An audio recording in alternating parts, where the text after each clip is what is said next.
Aku melihat diriku, kalau seandainya mengangkat sebuah batu, aku akan mendapatkan emas atau perak.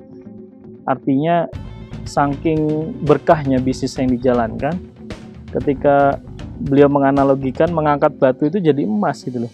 Jadi apapun bisnis yang dijalankan memiliki keuntungan profit yang demikian besar. Assalamualaikum warahmatullahi wabarakatuh. Bertemu kembali bersama saya, Agung Nugroho Susanto. Topik bahasan kita kali ini yaitu terkait tentang 7 sahabat Nabi yang dijamin masuk surga, dan ternyata mereka adalah seorang entrepreneur, seorang pengusaha yang sukses ya, dan bukan sekedar sukses tapi juga seorang konglomerat ya.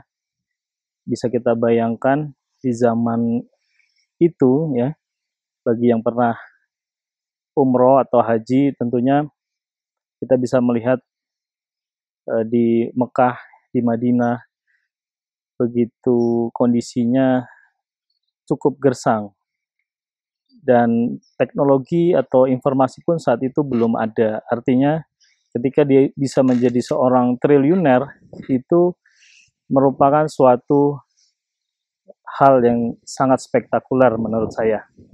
Artinya di sini kita sebagai pengusaha muslim, tentu kita bisa meniru bagaimana para sahabat Nabi sudah dijamin masuk surga, juga sukses di dunia.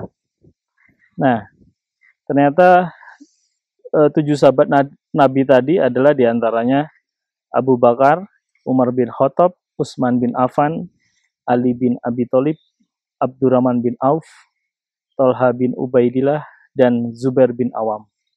Nah, tentunya kita sebagai entrepreneur, sebagai pengusaha, ingin juga bisnisnya berkah dan berlimpah, sukses dunia dan akhirat, seperti yang dicontohkan para sahabat. Seperti kita tahu, sahabat ini merupakan generasi terbaik muslim ya, yang patut juga kita contoh. Nah, sebagai orang yang memiliki harta yang berlimpah, 7 sahabat tadi bukan berarti dia hanya sebagai supporter saja di dalam Rasulullah berdakwah.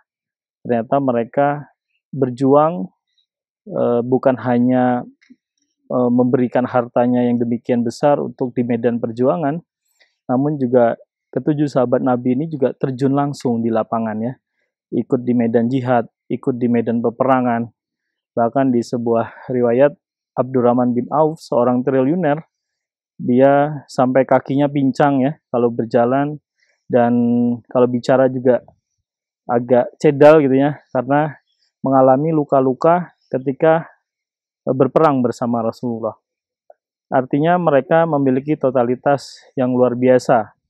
Nah, tentunya kita sebagai pengusaha muslim juga bisa meniru mereka. Artinya kita bukan hanya hebat di dalam sedekah saja, tapi kita juga harus berdakwah, menyampaikan risalah ini, mengikuti perjuangan seperti yang dicontohkan para sahabat.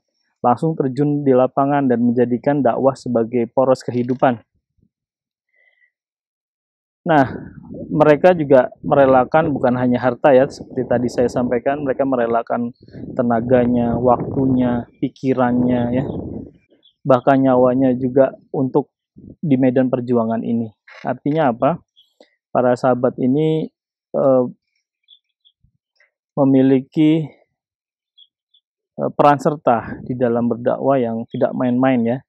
Makanya tidak heran kalau sampai Abdurrahman bin Auf menyatakan ya, beliau berkata, aku melihat diriku, kalau seandainya mengangkat sebuah batu, aku akan mendapatkan emas atau perak. Artinya saking berkahnya bisnis yang dijalankan, ketika beliau menganalogikan mengangkat batu itu jadi emas gitu loh. Jadi apapun bisnis yang dijalankan memiliki keuntungan profit yang demikian besar. Nah, artinya keberkahan sangat turun kepada para sahabat, terutama yang menjadi seorang pengusaha, dan bahkan sampai dijamin masuk surga tadi. Nah, Dalam sebuah kisah, Abdurrahman bin Auf pun pernah ya di kota Madinah. Saat itu penduduk Madinah terkaget-kaget, kok dari kejauhan seperti muncul badai gurun pasir, karena dari kejauhan sudah seperti pasir itu berterbangan dari jauh. Ternyata itu serombongan kafilah dagang dari Abdurrahman bin Auf. Nah, saat itu Bunda Aisyah menyatakan bahwa beliau pernah mendengar Rasulullah bersabda bahwa Abdurrahman bin Auf itu di surga, masuk surga dengan merangkak ya. Mendengar hal itu, Abdurrahman bin Auf pun langsung akhirnya mensedekahkan seluruh hartanya tadi, yang rombongan kafilah dagang sedemikian besar, dia sedekahkan seluruhnya ya. Kita melihat betapa dermawannya beliau. Nah, berbeda dengan kebanyakan pada umumnya ya, pedagang atau pengusaha sukses yang saat ini kita lihat, mereka jarang sekali yang ikut langsung terjun di medan dakwah. Mereka ya mungkin mensupport saja di dalam hartanya saja, tapi dia tidak mau berdakwah langsung, menyampaikan risalah Rasulullah ya. Dan ini sangat sedikit ya, bukannya tidak ada tapi sangat sedikit.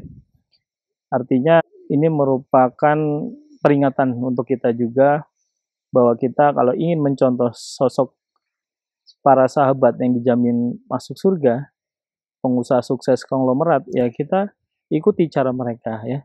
Jadi selain bersedekah harta yang demikian besar, tapi kita juga harus merelakan waktu, tenaga, pikiran juga mensupport di dalam berdakwahnya.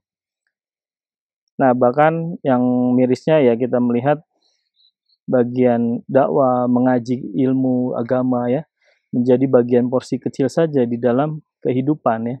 Tidak dijadikan poros, tidak dijadikan tujuan utama di dalam kehidupan. Padahal itulah kunci sukses keberkahan sejati ya.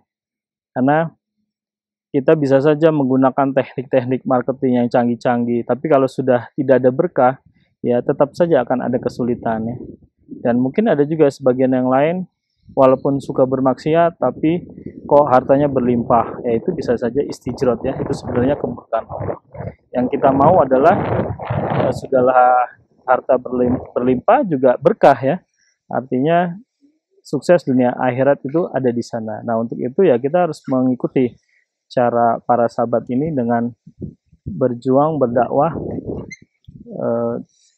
baik di medan dakwah kita ikut menjadikan dakwah sebagai poros kehidupan. Ya mungkin juga bukan karena tidak mau ya, mungkin saja karena yang memang sekedar kapitalis saat ini yang membuat orang akhirnya memisahkan ya antara kehidupan dengan agama. Dianggap urusan agama itu hanya ibadah saja, padahal agama itu mencakup segala hal kehidupan dari A sampai Z ya, dari bangun tidur sampai kita tidur lagi.